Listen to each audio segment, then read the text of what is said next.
Hello friends, तर आज आपण कॅरमल पुडिंग कसं बनवणार ते बघणार आहोत। त्यासाठी इथे मी 1 वाटी साखर घेतली आहे। पॅन तापल्यावर साखर ॲड करायची आहे। कॅरमल सॉस बनवण्यासाठी गॅस मीडियम ठेवायचा आहे आणि साखर मेल्ट होऊन द्यायची आहे। गॅसची फ्लेम मीडियम टू लो ठेवायची। फास्ट गॅसवर साखर मेल्ट करायची नाही। जर तुम्ही गॅस फास्ट ठेवला तर सॉसला कडू स्मेल येतो।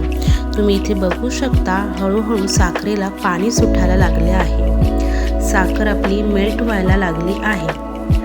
कंटिन्युअसली याला ढवळत राहिल्यामुळे साखर जी आहे ना आपली ती पॅनला चिकटत नाही आणि कडू स्मेल येत नाही। इथे तुम्ही बघू शकता आपल्या साखरेचा कलर आता पूर्णपणे चेंज झालेला आहे, म्हणजे आपली साखर आता हळूहळू विरघळत आहे। आणि ह्याचा कलर आपल्याला डार्क होऊन द्यायचा नाही, म्हणजे एकदम पण करपवून घ्यायची नाही आहे, जेणेकरून ह्याला कडू स्मेल येणार नाही याची काळजी घ्यायची। आता आपल्याला हा सॉस गरम गरम बाउलमध्ये ट्रान्सफर करून घ्यायचा आहे। तुम्ही कोणत्याही शेपच्या बाउलमध्ये ट्रान्सफर करून घेऊ शकता।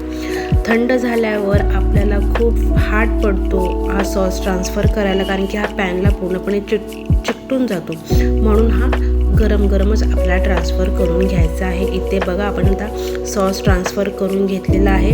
आता आपली इथे पहिली स्टेप पूर्णपणे कंप्लीट झालेली आहे। कॅरमल सॉस आपल्याला रेडी झालेला आहे। आता आपण पुढे बघणार आहोत। इथे मी 5 ते 6 ब्रेड घेतलेले आहेत।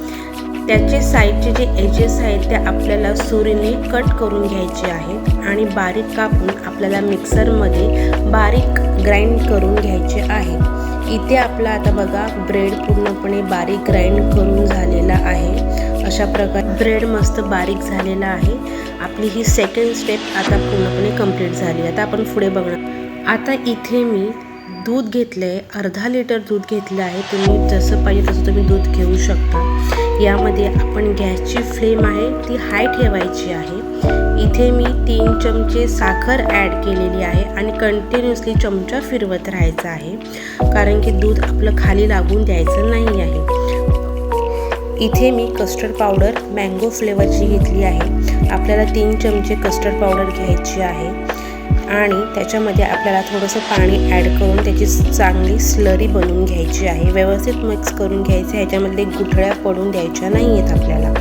आता इथं आपली स्लरी रेडी झालेली आहे, कस्टर्ड रेडी झालेला आहे। आता आपल्याला हे जे सर्व मिश्रण आहे हे आपल्याला दुधामध्ये ॲड करायचं आहे। दूध चांगलं उकळलं आहे आणि थोडंसं आटून घेतल्यावर दूध म्हणजेच कॅरमेलला ना चांगली टेस्ट येते।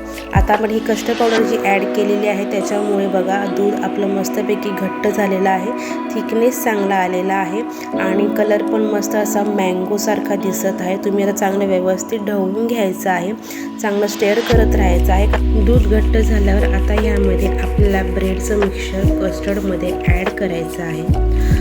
आता व्यवस्थित सगळं मिक्स करून घ्यायचं आहे आणि अजून घट्ट होईपर्यंत आपल्याला चांगलं शिजवून घ्यायचं आहे। सगळं व्यवस्थित एकसारखं मिक्सचर आहे जे व्यवस्थित ढवळून घ्यायचं आहे। इथं आता बघू शकता आपलं आहे जे कस्टर्ड ते व्यवस्थित रेडी झालेलं आहे। आता आपण ज्या बाउलमध्ये कॅरमल सेट करायला ठेवलं होतं तर आता व्यवस्थित सेट झालेलं आहे। आता आपण हे कस्टर्ड जे बनवलेलं आहे ते आपण आता कॅरमलच्या बाउलमध्ये ॲड करून घ्यायचं आहे व्यवस्थितपणे। इथे माझं कस्टर्ड आहे ते मी आता बाउलमध्ये ट्रान्सफर करून घेतलेलं आहे। साईडला मी एक टोप घेऊन त्यात थोडंसं पाणी ॲड करून प्रीहीट करायला ठेवलेलं आहे। आता आपल्याला हा जो इकडे आपला आता कस्टर्ड कॅरमल जो आहे तो व्यवस्थित ट्रान्सफर झालेला आहे। आता आपल्याला हे 20 ते 25 मिनटं स्टीम करून घ्यायचा आहे। आता आपला हा कॅरमल स्टीम करून झालेला आहे। त्यानंतर आपल्याला 2 तास रेफ्रिजरेटरमध्ये ठेवून घ्यायचा आहे। इथं आपलं बघा आता 2 तासानंतर कस्टर्ड कॅरमल पुडिंग मस्त असा झालेला आहे। खूप छान टेस्ट येत आहे, खायला टेस्टी आणि बनवायला सोपं आणि कमी साहित्यात हे बनवलं जातं। आजच ट्राय करून बघा हा स्वीट डिझर्ट। आणि जर कॅरमल सॉस जर बाउलला थोडी चिकटली असेल तर तुम्ही थोडंसं गरम करून वरून तुम्ही ॲड करू शकता। इथं आपलं कॅरमल पुडिंग रेडी झालेलं आहे, टेस्टी लागतो, एकदा ट्राय करून बघा। आपल्या इथे एगलेस कॅरमल पुडिंग टेस्टी.